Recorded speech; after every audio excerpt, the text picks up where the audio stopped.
Hey guys, welcome to another sort of single leg work video. In this one we're going to focus on a couple of exercises that are mostly hip dominant, so working around a lot of the glutes and the stability structures around the hip. You'll need a band, sort of one of these loop bands is perfect, tied up to something around, you know, waist height or knee height could work as well. And you'll also need a step. So, exercise number one, using this band, we're going to do what's called, it's like a kickback or a donkey kick, they would have called it back in, you know, if you're in an old school gym. But we're going to use the band around, so just underneath the line of the metatarsals, hands on the same surface, whether it's up on a table or somewhere. You need that to be able to stabilize the shoulders, stabilize the hips. I come back into a hinge position, and then I'm just going to flex at the hip and the knee, and then I'm going to kick that heel straight back into full hip extension and get that glute contraction. And so I come up and kick back and out, working that glute contraction.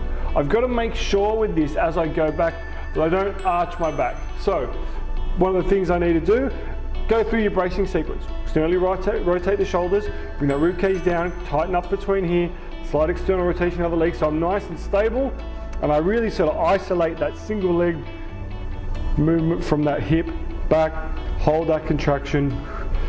Just be aware when you're doing this, you might want to do some rotation and kick back as far as you can. Let's really try and maintain stability through the body as we go.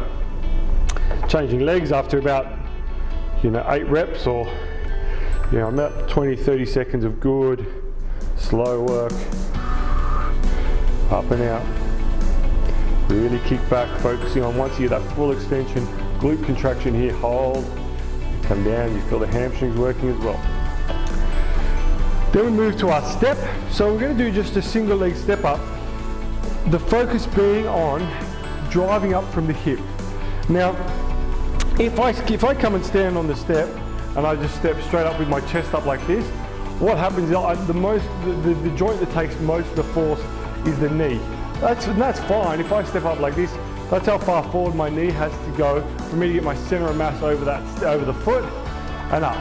Now that's fine if you don't have any pre-existing knee issues or you're quite strong through the quads. That's fine.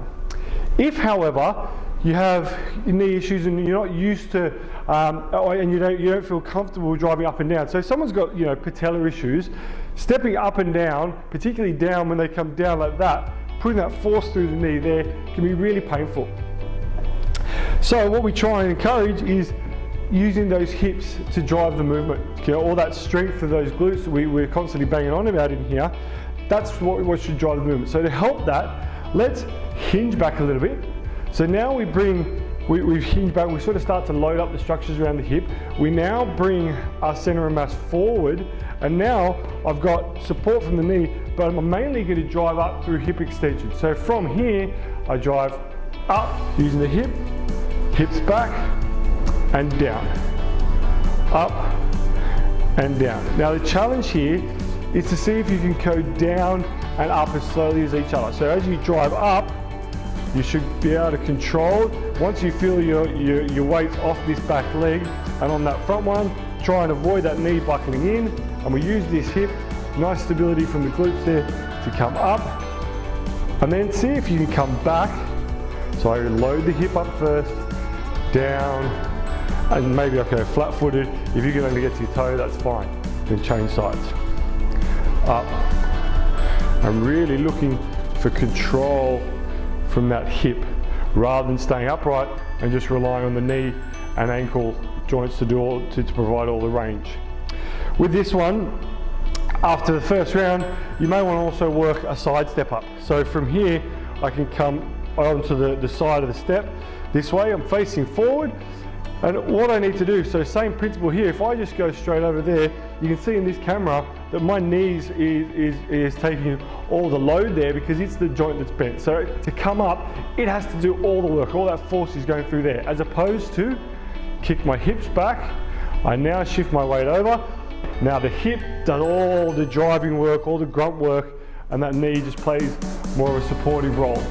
Much more efficient, much more effective, much stronger.